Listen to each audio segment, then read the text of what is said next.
Hey, good morning, Eastern Oregon, and welcome to this August 15th version of AM Live on EOA, your connection to Eastern Oregon, and we are on the EOA network, and that link tree can be found at eoa.network, the URL.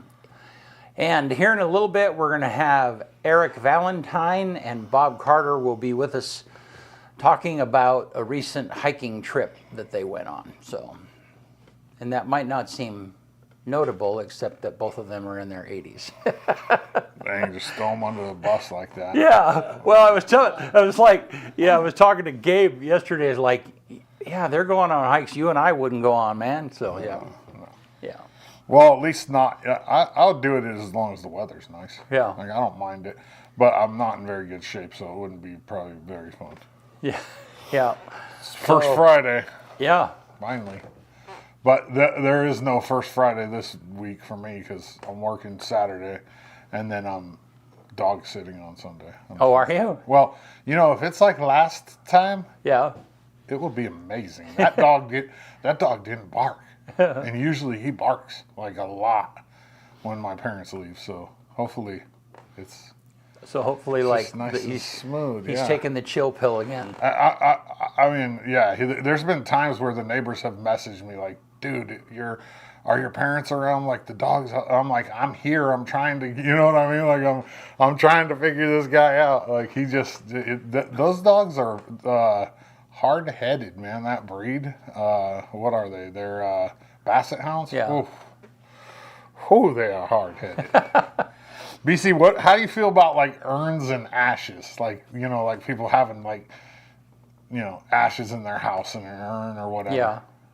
How do I feel about like would you keep them around? Like, are you an urn? Well, kind of person? No, probably not. Partially because I think that there is some in my life and when I've experienced the death of others, there's some benefit in disposing of them or having them have a final resting place. Yeah. Maybe that's that. Yeah, whether that's a cemetery or you dump them somewhere. But I know of people who I was talking to a friend the other day, and he's in his 70s. He's in his 70s, and he still has his father in the closet in an urn. And so you want to know why I asked that question? Because I was thinking about one of the guys that works next door. His grandmother passed away, and we were talking about how like their culture in Mexico, they don't do a lot of cremation. And I was telling him when I was married, my ex-wife, her grandparents. They were both cremated, and then her mom's husband, her stepdad, basically was cremated as well. Yeah. And we were tasked with spreading the ashes. Yeah. And Grandma and Grandpa were mixed in one jar, and Papa was mixed in the other jar, and they were in our car for over a year. Over a year, BC. We had 3 people's ashes underneath the seat in the Suburban.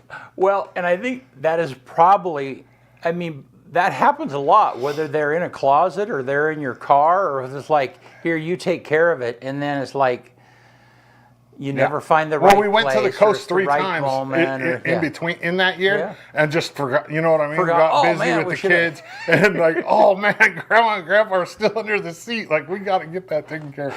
It took over a year to finally figure it out. Yeah, I'm not like creeped out by it. But I wouldn't keep them like, how people keep like their dog on their mantle or whatever. Nah, that's not. Yeah. No. All of my pets I've buried myself. Yeah. And that's just been how I've handled. That's closure for me. You know what I mean? Right, and that's the word, is closure. It's just like everybody finding their own way. But yeah, just it not having a final place, that would, for me, it would just feel open-ended. Feel like, it's not done yet. When I die, I would prefer to be cremated. I don't want to take up space. But I'll just leave it up to my kids. Yeah. Like, whatever you want to do with me, do it. Like, if you want to take me to the mall and flush me down the toilet, go ahead. There's a movie where that happens. That's why I said that. Yeah. I can't remember what it's called, but yeah. They flush Mom down the toilet. That sounds in the mall. Yeah. That sounds like really rude. But well, I'm not. It's probably not going to hurt my feelings, right? Yeah. All right. Well, hey, you want to do sports? Let's do it. All right.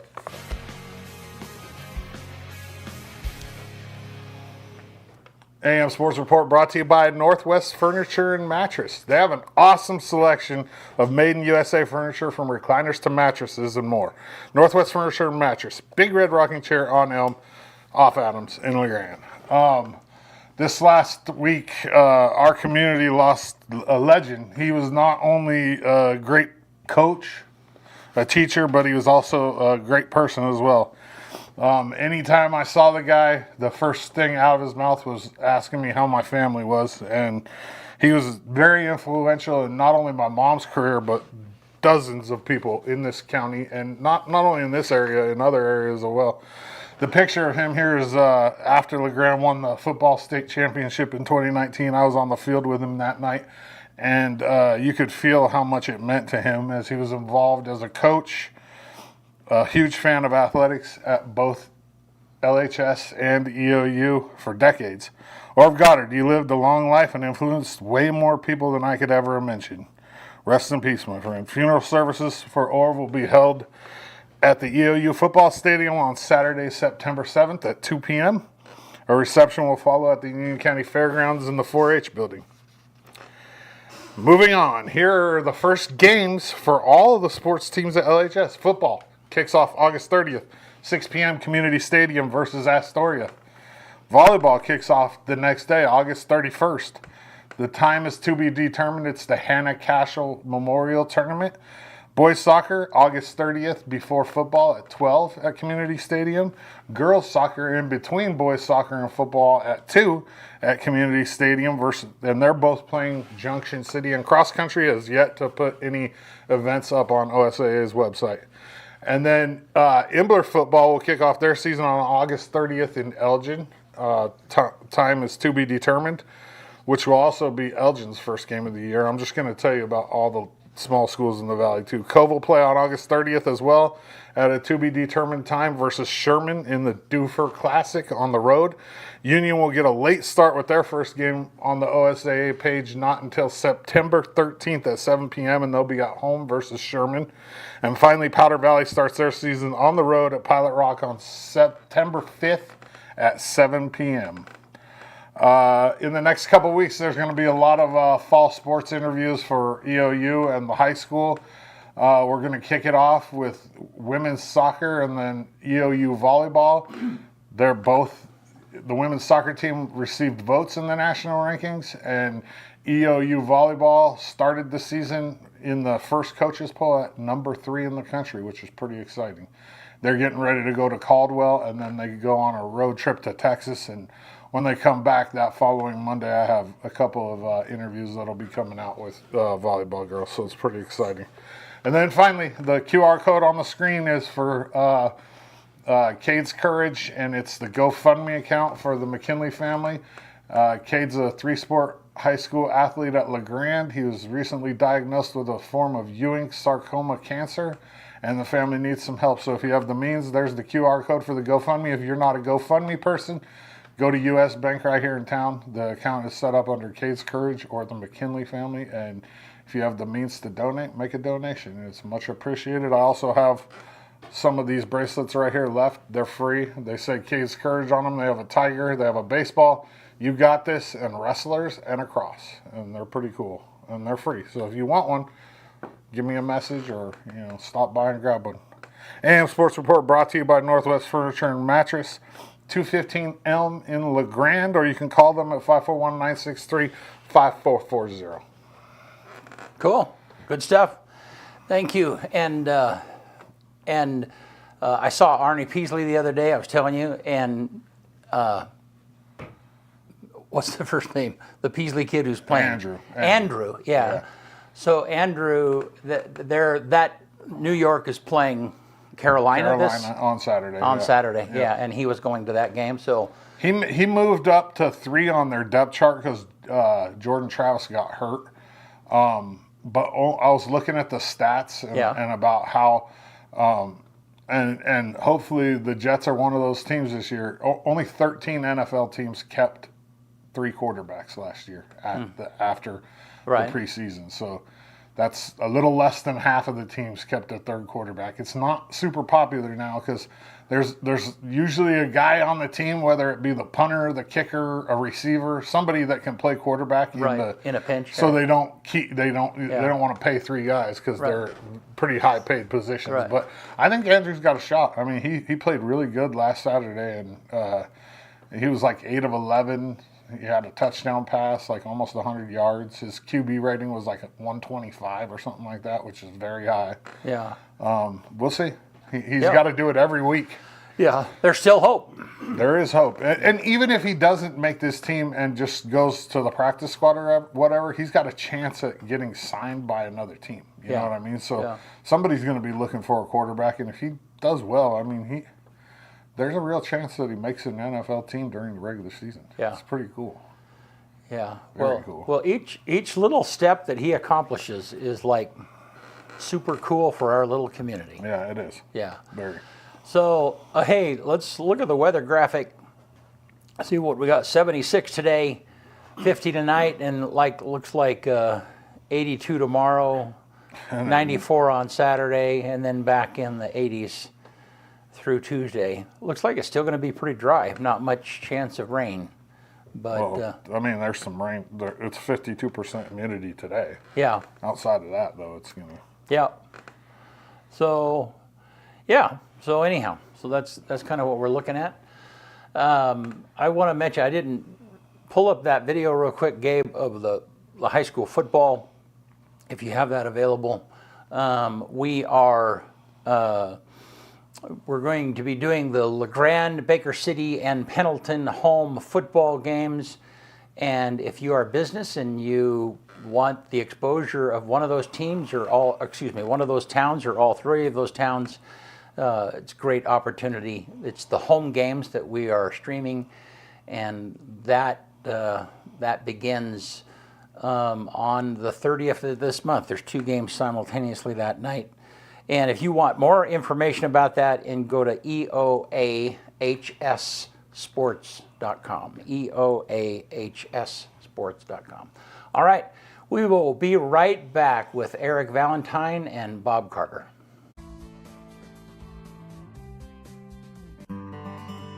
Welcome to Creating Memories for Disabled Children at beautiful Wallowa Lake, Oregon. Over the years, we have offered families of children with disabilities a free vacation at our beautiful camp properties. These getaways are a respite for families who often deal with an increased amount of emotional stress, financial hardships, and isolation. At Creating Memories, these families are able to relax in the knowledge that their child is loved and that their efforts are seen.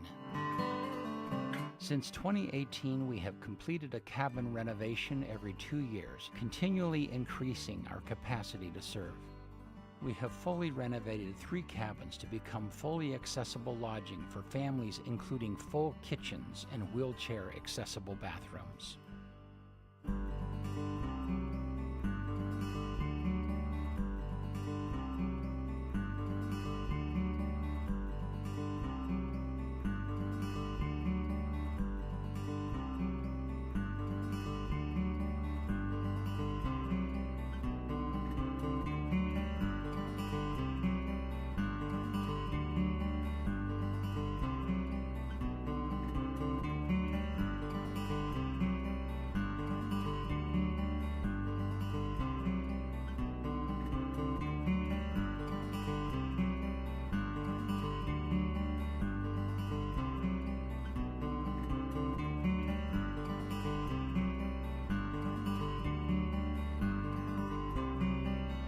We now turn our focus to the lodge building at the Creating Memories camp.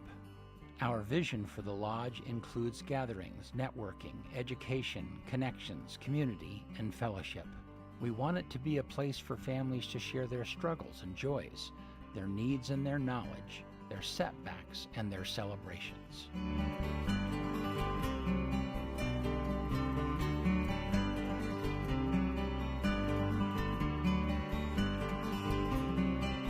We are creating memories for disabled children, and our mission is to do just that.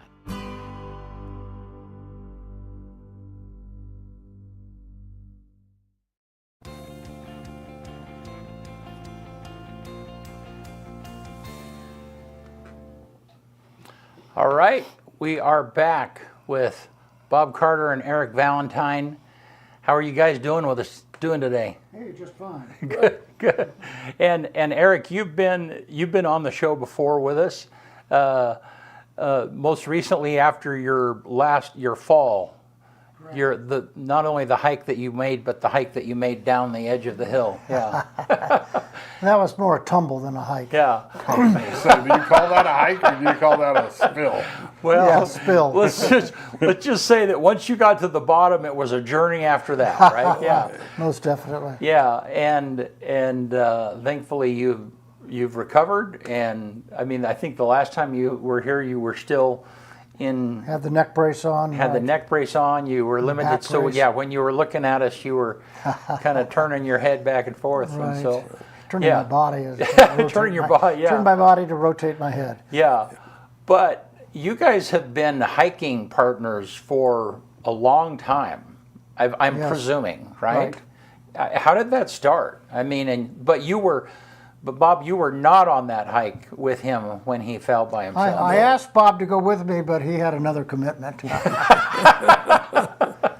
Yeah. Go ahead, Bob. Yeah, why don't tell you us how. talk about Yeah, Bob. How long have you guys been hiking? How And we how did you? planned Yeah. our original Well, forays. we were sitting in Rotary Club together about 2003, Right. and Eric said he'd like to hike the Pacific Crest Trail in Oregon, and I said, well, let's do it together. And from that point on, we've taken a lot of hikes together. Yeah. And so, well, let's talk about that. Did you do that in stints, or I mean, that sounds interesting just in and of itself. Yeah. Go ahead, Bob. Yeah, we section hiked the Pacific Crest Trail. We do just a few miles every summer. Wait a minute, it wasn't a few miles, Bob. Come on now. We did generally about generally about 100 miles a stretch, simply because you have to have food drops, it's called, if you're going distances. And generally about every 100 miles we could set up a food drop. And if you do 20 miles a day, then it only takes you 5 days to get to your next food, which means you don't have to carry as much weight, you don't have to carry as much food. So when we had young legs, we would hike far and at a reasonably good pace. But it was pretty much, we'd start at, about 8 in the morning or so and stop at about 6. Yeah, but what you call good legs or young legs, you both were in your 60s then? Right. Yes, in our Yeah. 60s and 70s. Yeah. Yeah, so that's a little, even that's, yeah, those aren't really young legs, but We've done about 1,200 or so miles in Oregon, Washington, and California doing this section hiking. So we've done about half of the Pacific Crest Trail. yeah. And so when you do that, you like go and you do, I mean, how many hundreds of miles would you do at a time before you came back and did the next part? Yeah, well, again, it would depend on the particular stretch we'd selected. I mean, it would be anywhere from 50 to, at the most, 150 on a section. And then we did the John Muir Trail in California, which is part of the Pacific Crest Trail, and that was about 200 miles. Yeah. So, Bob, Eric, I know you and Meg have been hiking for a long time. Did you hike? I mean, were you a hiker before this? Yes, yeah, I've done a lot of hiking over the years. I've had several hiking friends and done a lot of hiking here in the Pacific Northwest and into Wyoming and Montana and Idaho. And so then you guys finally joined forces or started doing these hikes together in the early 2000s then. Yep, 2003. Wow. And what's interesting, Bob and his wife Jerry, they've done lots of backpacking together, and like Meg and me in our younger years, and so kind of to come together with very similar backgrounds of kind of solo hiking when we were in our 30s, 40s, and 50s just on our own, and then finally merging our love of the outdoors in 2003. Yeah. That's awesome. Now, I intersect with both of you on a regular basis because we're all in Rotary together, and Eric, you and one of the other members have this ongoing brag or bet or so that like, and most recently since your fall, then it's like, okay, this is your voice, if I return from this hike, then you owe the club $5 or something. Right. Yeah, and that's been kind of a running gag that's been going on. Yeah. Yes. And so no, how fun, how cool it is, and again, admirable that So well, let's take a look at, so then this most recent hike, and is this really the first big hike that you've made since your fall? Yes, it is. Yeah. So then this recent one is to Bonnie Lakes. Right. Yeah. And pull up, let's show where that is, Gabe, where that, pull up our map here. So you can see Wallowa Lake here. And then Bonnie Lake is where that pin is. And then I think you guys left out of the Tenderfoot trailhead. Is that right? Well, close to it, yes. Yeah. Basically, you go to Joseph and then go north toward on the Amnaha Highway and several miles, and then you take the what's called the Loop Road, which connects to Halfway, and at the just past what's called the Salt Creek Summit, which is a major winter gathering area for cross-country skiers and snowmobilers. Just past the Salt Creek Summit, a gravel road goes off to the right, and you drive that about 3 miles to the trailhead. Yeah. And so then this area is kind of, has the bird flies between Joseph and Halfway. It's kind of laying right out there. It's in the Amnaha River drainage, basically.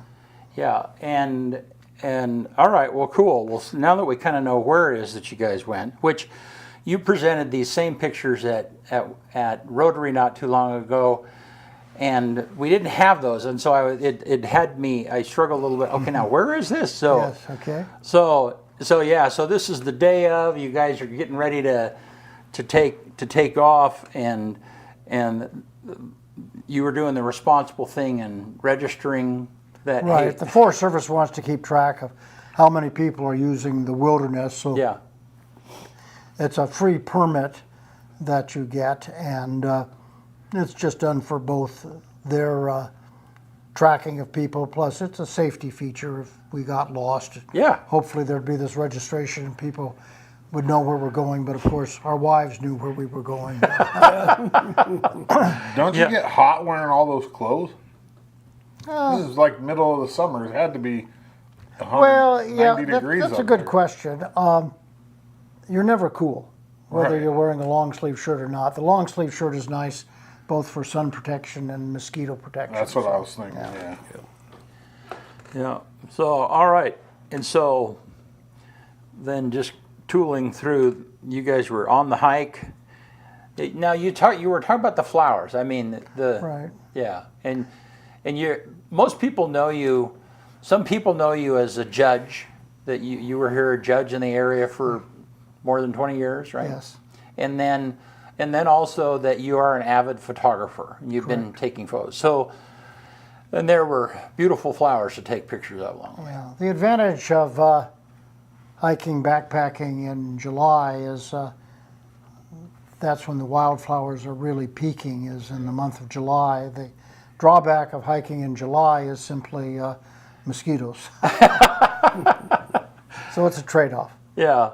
So then along the way, and talk about this burn patch that you went through. Bob, why don't you Yeah. could talk about that?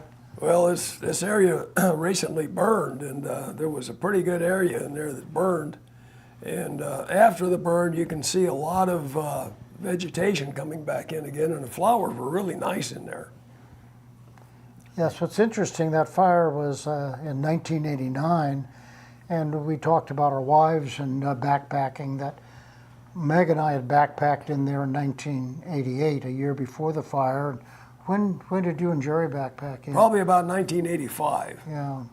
So both Bob and I and our wives had been there, and Bob and I had the same kind of memory of the trail. I remember Bob and I in June talking about doing this hike, and I remembered with Meg it was just a walk in the park, so to speak. It's 5.5 miles into the Bonnie Lakes area. There are 2 lakes there, and it was such a simple hike then in our 40s. But you know, they talk about geologic time taking millions of years, and I think, however, the tectonic plates had slightly shifted, and it was much steeper and longer. So it was, how much elevation was there in that 5 miles? What is it, Bob? 1,200 miles or 1,200 feet? It's only 1,200 feet, so it's 1,200 feet up? yeah, but Okay. it's basically gradual. Yeah. But still a lot more strenuous going in than coming out, probably. Sure. Yes. And so again, just some of the fire pictures that come back to these photos, Gabe, and then some of the flowers. Now, is there some area, or do you get out of the timber at times? I mean, It was very interesting. Yeah, it's mixed terrain. Most of it is meadows. We were fortunate. The burn, you go through an extensive burn area, but at Bonnie Lakes itself, it was still, the fire did not reach Bonnie Lakes, so that was all nicely green and forested. But, well, I got to tell you, hold this picture. okay, yeah. Bob's amazing. Bob's 2 years older than I am. You know, I'm 81, Bob's 83. I don't know if I think it's probably because of my fall. I'll have to verify this next year. But I looked at logs and big rocks like that and figured, gee, I don't have the balance to do that now. So Bob's balance, he's still a ballerina, so to speak. He walked over fallen logs to cross creeks and skipped over the rocks, but I decided the safest thing for me to do was just to wade. So you'd change your shoes and no, well, I should have. Well, I didn't have an alternate pair of shoes because they weigh, that's extra weight. yeah, right, yeah. So I, wet boots with wool socks are not too bad. So anyway, there were about 4, 5 stream crossings? I think there was about 5. 4 of them were fairly difficult. Yeah. Well, and I think we have a picture. Now this is a picture Bob took of you hiking, right? Right. Yeah. Normally you were the one that was. No, Bob takes a lot of. That's the great thing with Bob. When I hike with most people, they're a little impatient with my slowness because I'm taking pictures all the time. But Bob and I it's just a remarkable time and remarkable relationship because Bob loves to take pictures as well. So he's very friendly. And then this is a digression. What did I do with you, Bob, on the Pacific Crest Trail? What'd you have to do? Well, I learned how to hike the trail 3 or 4 times. The eye angle wasn't quite right, so do it again. Yeah. So I'd send Bob back and forth on the trail just to get the right shot. And I will say, Bob, you've been published almost a dozen times, I think, pictures of you on the Pacific Crest Trail. When I ask my wife, Meg, to do it once or twice, she'll tell me, Eric, I'm not Saint Bob. Yeah, I'm not going to tolerate this. Yeah, right. Well, yeah. So this shows a little bit of the elevation, right? Yes, it Yeah. does. There was one final steep stretch. I kept anticipating arriving at the lake, and so each time we crested over a little hill, I thought the lake's going to be there, but it wasn't. And then we had one last very steep stretch to come up, and right here you can see it. And as I go back and look at this, it really was not that bad, but it seemed bad at the time because at least I was tired. We'd been on the trail for about 3 hours at that point. And this was, the plan was, and you spent the night there. You Yes. went in, Yes. made camp.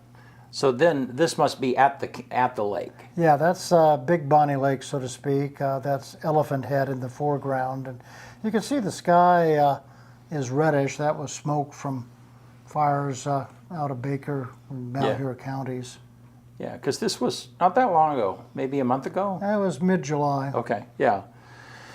So, yeah, so here's one of those there's crossings. Bob balancing, yeah. Yeah, that's Bob's amazing. I'm sorry, that's a little nuts right there. Yeah. I look at that, Bob, and I just get vertigo. Yeah. Again, some of the flowers were just in full bloom there. Yes, right. Yeah. It's another one of the bridges. This one looks like fairly maintained little Yeah, bridge. right. That's Yeah. a good bridge. But they weren't all like that. No. Yeah. Only 2 bridges out of, 7 stream crossings. Yes. Wow. Yeah. And another crossing.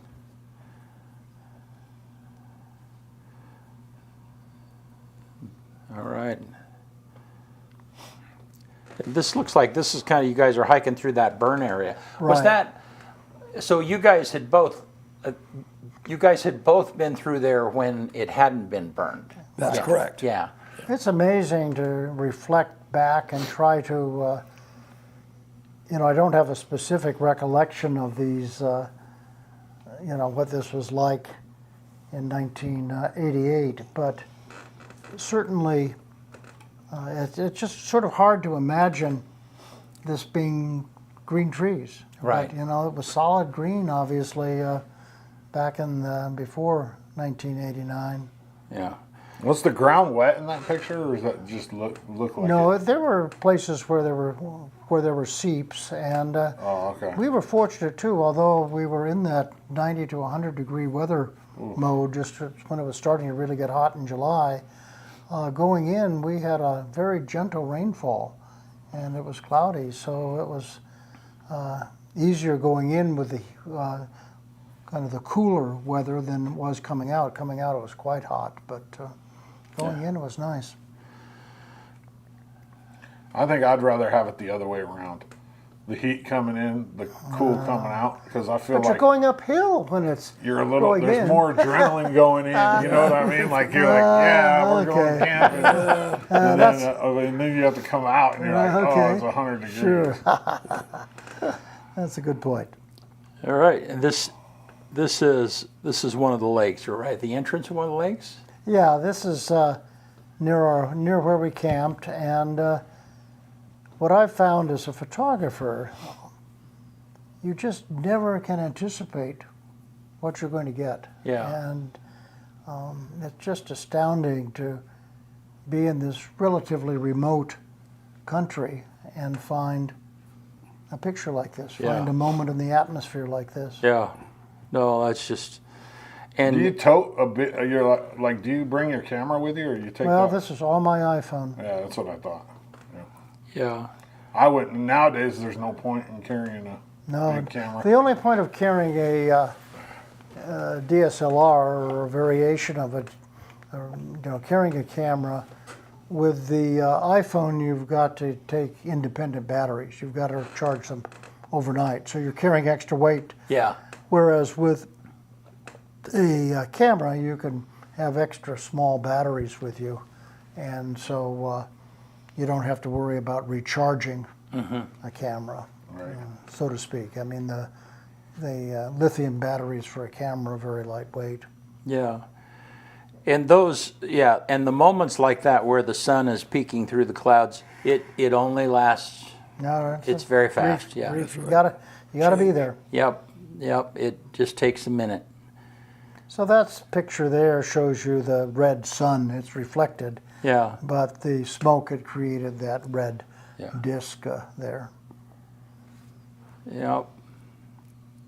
And then That's you in said, the morning. That's in the morning, Bonnie Lakes, and looking toward a place called. Is that Tenderfoot Pass we're looking at, Bob? Or, Tenderfoot Pass, and then Dollar Lake's on the other side. and then on beyond is Aneroid Lake. So you can actually, if you wanted, if you had somebody to meet you at Wallowa Lake, you could hike from Bonnie Lake, go over that pass, drop down to Dollar Lake, then drop down to Aneroid Lake, and come out at Wallowa Lake. Oh, okay. So then this is looking kind of northwest a little bit, right? Yeah. Yeah, okay. Pretty. The water's so still. Yeah, it's just, Yeah, it's always remarkable to wake up on a lake and see it smooth with no ripples. You guys bring fishing poles in there? No, No. we're not fisher No, folk. no fishing? That'd be the only reason why I'd want to. yeah. Did you did you see many people in there? Do you have any? There, running we were in? the only ones camped there. We passed, let's see, we passed one couple that were coming out from having camped overnight, and then as we were coming out, we passed what, one or two couples? Yeah, there was one other couple coming in. Yeah, from camp Idaho. overnight. Yeah. Wow. Plus, some people just do it in a day hike. Yeah. All right. Well, I think that Yeah, That's the close end. with a The end of flower picture there. yeah, that's the end of the photos. But man, what a so have you had? This is an awkward question. I don't know how else to ask it. But I mean, do you ever run into people on the trail and they look at you like, "What are you two dudes doing out here by yourselves?" I mean, have Well, I think one couple were impressed that we were still going at our age. Yeah, Yeah. they looked us over pretty carefully. Yeah. no, that is like super remarkable. And Well, yeah, and we walk a lot with our wives and we hike. In general, I work out with a personal trainer, and if you stay in shape, you can do things like this. yeah, We don't go as far, but we still go out. We still go. yeah.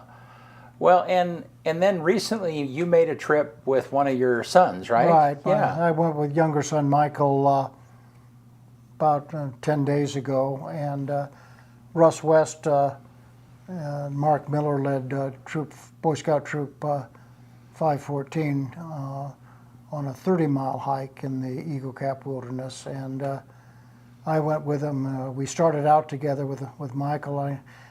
I talked my son into going with me because Meg won't let me hike alone anymore, and I knew I wasn't going to do the whole hike with the scouts, so I needed Michael to be with me at the point I turned around and get me back to the trailhead. So yeah, we went out together. Yeah. Well, and that was, and you have two sons, and both of them are in the medical field, right? Is that Right. Yeah. Older son is an emergency medicine doctor, and Michael went to law school and had a career as a prosecutor back in New Hampshire, and left that and went into nursing. So he's a nurse now. Yeah. So I'm well taken care of. Yeah. And you also have a daughter too. If I'm no, I'm Bob just, has the daughter who's okay. Bob's daughter is a nurse. So Okay. So you both have medical professionals that are peeking over your shoulder all the time. That's right. Yeah. Yeah. yeah, telling us what to do. Yeah. That's right. Well, and I know that my middle daughter is a nurse, and she's continually texting me about my health or lack Various thereof. issues, Yeah. yes. So have you guys I mean, if you had to guess how many miles you have hiked together, what would that be? It'll be a lot. Never Be a really lot. thought about it. Yeah, no, we really haven't. Bob's very good at journaling, so we've got. It helps me refresh my memory when Bob shares his journal, because I think you've got probably journals of every hike you've taken, don't Every you, Bob? hike, daily. Yeah. Yeah. Yeah. So, Bob, what's probably one of your most favorite stories to recount as you think about different things? Well, it's hard to say for sure on stories, but I will say that probably the best adventure we had was a John Muir Trail in California. That was a 200-mile hike, and it was truly spectacular. Yeah, we really enjoyed that. Yes. And what made that it's just the scenery is just absolutely outstanding on the John Muir Trail. John Muir. Muir Trail. Muir. Muir. You know, John Muir from the Okay. discovered Yosemite. He didn't discover Yosemite, Okay, but he thank you, yeah. lived in Yosemite for a long time. Yeah. What's interesting, you know, and that goes through the Sierra Nevada mountains. You're going in the far back country of Yosemite and Sequoia and Kings Canyon. You know, most people come into those areas from the west and maybe just stay with the big trees or with the waterfalls. And but those national parks, the far east parts of them are just very rugged, very wild. The Sierra Nevada mountains are beautiful, but they're not friendly. You really realize you're on your own there. And even though the National Park Service has backcountry rangers scattered every so many hundreds of miles, not hundreds, but 50 miles apart, you've got to be self-sufficient. Yeah. And I think of those mountains, and they're so photographic, but boy, they're tough mountains. And as I say, if you don't know what you're doing, you're in potential trouble. Yeah. And Bob, you said you had hiked in Wyoming also, right? Right. Where at in Wyoming? The Wind River Range primarily, 3 different times. Okay. And then a little further north up in the Beartooth Mountains. Okay. And I know both of those. I grew up in Casper, Wyoming. Okay, Yeah, you know and- about them. Yeah, and our the kid camp that I went to as a kid was up in the Wind River Mountain Was it Range. really? And yeah, Okay. and yes, and all of my family lives right there at the base of the Wind Rivers. So yeah, so that's there's a lot of fondness. But yeah, that's different terrain. It is. It's drier. It is. Yeah, I remember when I first came to Oregon, and it's like, wow, this is what underbrush is. You know? Yeah. It's like in Wyoming you got trees, but there's not a lot of undergrowth just because there's not the moisture to support it. So, yeah. What's the craziest thing you guys have seen hiking? Like the strangest? That's a Because Yeah, I know, like I lived in California during college and grew up there till I was 12, and hiking in like Southern California, you see a lot of really strange things. Believe it or not, what's the craziest thing you guys have seen? Boy, that's a great question. I'm going to have to really think that over. I can't come up with. Can you come up with something? I off the can't top come of- up with anything, but one of the more interesting things that we had happen to us, we were hiking up in Washington and we were in the rain and we were very wet. And we came down to Stevens Pass and we found this sign down there on a board, and it was a hiker angel and so we called them up. And so they came up, picked us up, took us down to their house, fed us, Oh, nice! did all of our laundry. Wow. That was really nice. What one about shot. wild animals? What have you seen? Well, tell them about hiking in Idaho there in the Seven Devils and leaving your shirt out. Was that in the Seven Devils? The Seven Devils, I washed my shirt, hung it on the tent, and the goat came down at night and chewed holes in it. They liked the salt in it, I think. Any scary animals? Bears, cougars? Nope. No. Nope, we've not had anything exciting. Sorry, you know, Pretty we're pretty fortunate. dull hikers, aren't we, Bob? Right. You know, we haven't had any big wild animal encounters other than having a shirt eaten a bit. Well, and other than your fall, have you had any serious incidents that Nope. you? No. Yeah, Never have. Never have. yeah, and that in itself is just amazing. You know. Right. What do you carry for protection? Bear spray, pistol? Nope. Nope. Nope. You hike the Pacific Crest Trail and you don't carry anything? Nope. Nope. Wow. Well, yeah. What's interesting, they've introduced, and I'm very opposed to it and disappointed in it. They've introduced grizzly bears to the North Cascades National Park. So I don't know if with grizzly bears, if we were in grizzly bear country, we would definitely carry bear Yeah. spray. Yeah. When you hike the John Muir Trail, the National Park Service requires that you take what's called a bear canister to put your food in. Yeah. Because obviously the bears know the hikers are there, but we didn't run into any bear. We saw a bear off at a distance, but we didn't have any direct confrontations or anything. Last week, my son was on a houseboat on Shasta Lake, and a bear came on. They were docked at night, and a bear came on the boat and got really? in the cooler. Oh my gosh! Yeah, on the boat. Yeah, that would be wild, man. I would be more worried. Like the Pacific Coast Trail is not. I mean, Crest. yeah, Pacific Crest Trail. My bad. It's not exactly safe anymore. Oh well, in what sense? There's a lot of Animals or stories about people Getting going mugged missing, or getting mugged, getting robbed, getting Yeah. you know what I mean. There's a lot of stories about that. Yeah. I mean, I would be, like I don't know, I would be kind of edgy about it. Maybe that's just me though. Yeah. Well, no, I think that's a warning that everybody has to take account of. Yeah. Right. Yeah.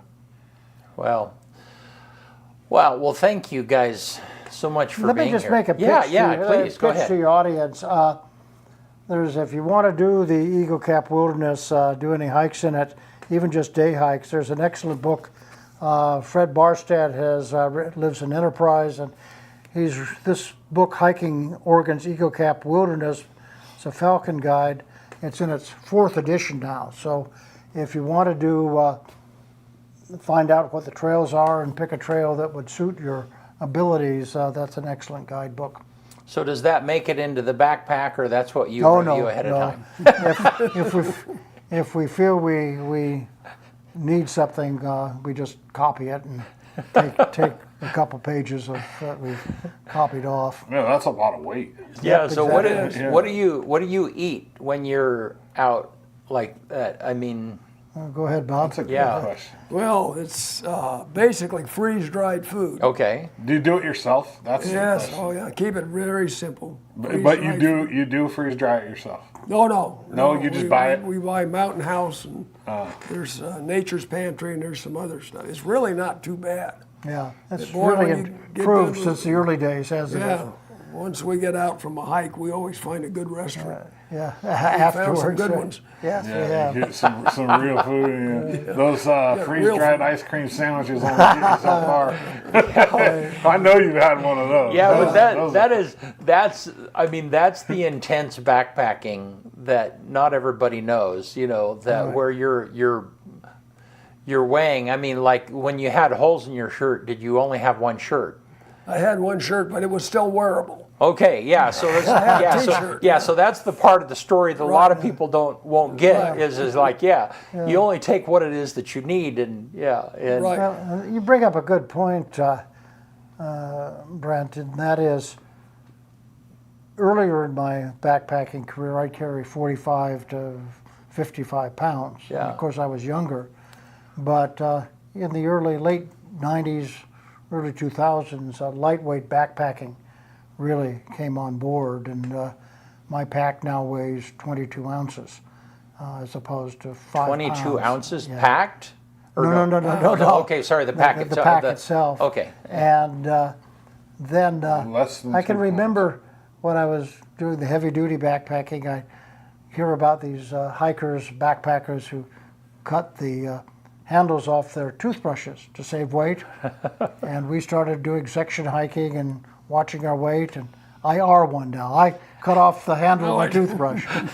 1 ounce here and 1 ounce there, and Made you've got a yourself an old pound. jailhouse toothbrush. So how much does your pack normally, I weigh? try to keep it right around 25 pounds. Yeah. So about 20 pounds less than when you were younger. Yeah, exactly. About half, Yeah. roughly. And I mean, what that did too is, I could hike lots of miles with that heavier pack with younger legs, but then going lightweight enabled me to do the same number of miles even though I was older. Yeah. Yeah. I got one more question, and you guys can both answer this. Why? Why do you hike? Like, what is it? Go ahead, Bob. I don't know. I think maybe you're born with it. I've always liked the outdoors. I've done mountain climbing and hiking, and ever since I was a kid, So it's been just something Interesting I've always brain. wanted to do. Did mom and dad hike? Did Not really. you just kind of No, I caught didn't. on to it and fell in love with it? That's right. What about you? Yeah, my parents didn't hike. We had a trailer, and yeah, that's a good question. I just felt really drawn to the outdoors, to the beauty. I think backpackers have to be basically a bit of a masochist. You have to be willing to endure the pain to get to a place of great and deep joy and contemplation. Makes sense. But that's a good question. I don't know quite. That's something I just felt drawn to. But Bob, let me kind of brag about Bob. I don't know how many of your listeners, your viewers, have belonged to the REI co-op. I mean, I joined it in 1970, and my numbers, you have these numbers that are well high in the millions now. And I was always proud that I had 168,865. So 168,000 is my number. So what's your REI number, Bob? Well, when you're hikers, with serious hikers, everybody likes to compare their REI numbers. And I joined REI, I believe, about 1960 when I was still in high school. And generally, I can beat everybody on low numbers. Mine's 22123. 22123. Easy number to remember too. Yeah, 22,000. I mean, just an amazing number. Right. Wow. And the good thing about Bob, I'd be really kind of curious. REI ought to publish something, a list of everybody, say, under 50,000, because, with Bob being 83 now, Right. You're probably in the top 500 of low numbers. I don't know. Probably, I don't know. So how long have you journaled? I mean, that's kind of interesting too. Journal. I mean, do you journal outside of hiking, or do you journal for hiking and only? And when did you start doing Well, that? I did a lot of journaling when I was working, just to keep track of everything. But then after I retired, I just been journaling just to keep my mind working and Yeah. and. And when you journal, is it like a diary, or is it like the facts of we went this far or we did this? It's more like a daily activity thing, and certain things happen, that I record. Yeah. So like we crossed 7 streams, and one of Right. them I had to, yeah, okay. Yeah. What are you going to do with it? Nothing. No, I mean that would, for your kids, that would be. The kids can have them. Yeah. That would be kind of an amazing thing to talk about, that journey, so those trips. So. That would be cool. Well, hey, thank you guys for being with us today. Thanks for taking the time, and when I hear things that like, oh, that's interesting, for me it's like, well, people on the show would probably enjoy hearing about that too, and so yeah. We hope so. Yeah, thanks so much. Thank All right. you. You want to get us out of Yeah, here? on this day, August 15th, 1620, the Mayflower sets sail from Southampton, England, with 102 pilgrims on board. 1911, on this day, Procter & Gamble. I did not know that Procter & Gamble created Crisco. Did you know that? Procter & Gamble created Crisco. I mean, I think I did know. I don't know. On this day in 1945, the victory over Japan Day, surrender of Japan marks the end of World War II in Japan. But it was August 14th in America because of the time zone difference. So in Japan, victory over Japan Day. 1945 as well, on this day, the U.S. wartime rationing of gasoline and fuel oil ends. 1969, on this day, something happened in Bethel, New York, BC. What was it? 69, Bethel, New York. Yeah, a huge event. You guys remember? 69? Woodstock? Yeah. Oh, yeah, okay, yeah. Woodstock started on this day. Yep, it was on Max Yesker's dairy farm. And it turned into quite a mess.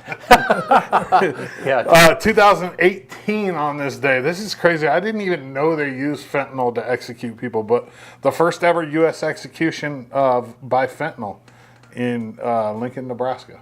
I didn't know they used What fentanyl. year? Yeah, 2018. 2018. Yeah, so pretty recent. On this day, in 1984, the #1 song in the country is Ghostbusters by Ray Parker. And then the quote of the day comes from Buddha, and it's, In a controversy, the instant we feel anger, we have already ceased striving for the truth and have begun striving for ourselves. One more time. In a controversy, the instant we feel anger, we have already ceased striving for the truth and have begun striving for ourselves. True. That's pretty good stuff. Yeah. All right.